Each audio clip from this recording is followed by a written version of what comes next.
Welcome to Pocket Coaching. I'm Dr. Kate, and I am so glad that you are here with me today. Today, I want to share a lesson with you about kind of looking back, but not just looking back in the past, but really looking back and assessing how you got through a difficult time. Think about a time where things just kind of seemed challenging and you had a lot going on, and maybe you were feeling really overwhelmed in the moment, and then somehow you made it through that episode, that time in life, all of those things happening at once. You made it through that challenge. Have you ever looked back and wondered, how did I do that? I know I have definitely been in that space. It's been a while, but I was really in that space when I was finishing up my PhD and I was working full time and I was trying to do all of these things at once. I definitely had a moment where I looked back and I wasn't sure how I got through, how I was able to kind of accomplish everything that I did, but somehow I did it. Now, today's lesson is really what to do with that, a self-assessment, if you will, in processing how you coped and how you got through that hard time. The reason we want to do this is because it gains insight into your strengths. It's going to identify areas of growth and it's going to foster your self-awareness.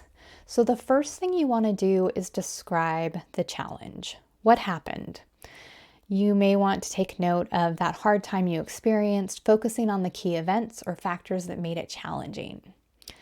How did it affect you? So reflect on the emotional, mental, and physical impact that this situation had on you.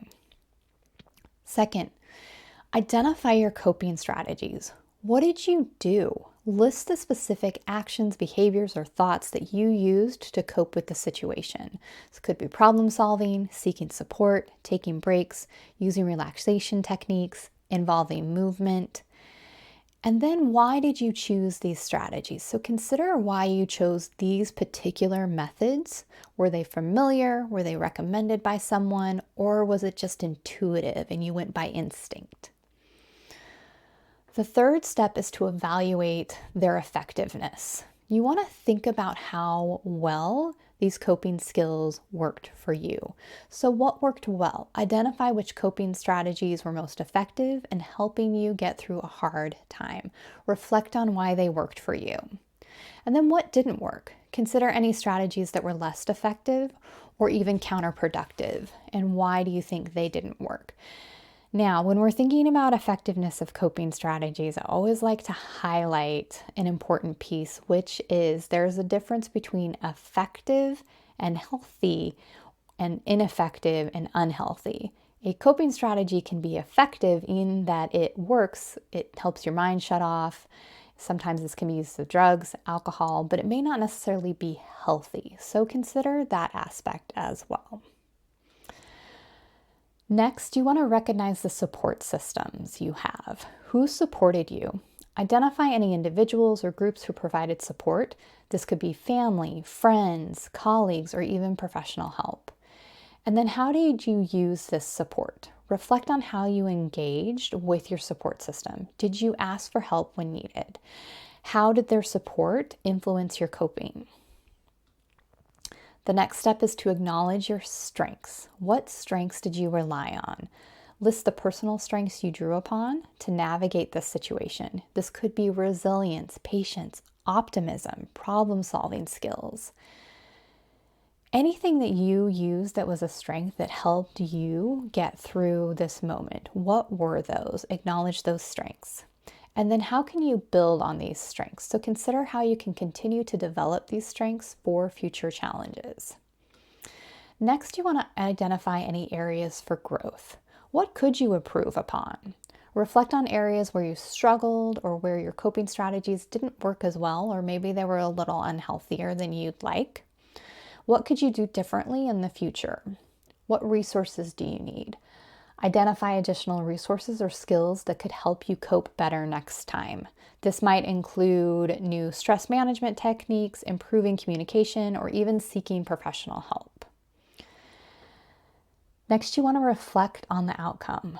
What did you learn? Summarize the key lessons learned from this experience. How has it shaped your perspective or behavior? And how do you feel now? Assess your feelings now that the hard time has passed. Do you feel stronger, more resilient, more self-aware? Next, set your future intentions. How will you approach future challenges? So based on these reflections, think about how you will approach similar challenges in the future. What will you continue doing and what will you change? And then what is your next step? Setting a small, actionable goal related to self-care, personal growth, or preparing for future challenges. And finally, and I think one of the most important steps, is celebrate your progress. How are you going to celebrate? We want to conclude the self-assessment by planning a way to celebrate your resilience and growth. Acknowledge the hard work that you've put in and honor your progress. You know what's going to work best for you as far as celebration. What is going to help you celebrate this moment that you have gotten through? I encourage you to do some journaling through these steps or talk it through with a trusted person, or even utilizing me as your resource. So I'm super excited to share this lesson with you today. I hope that it serves you, and as always, I wish you to be well.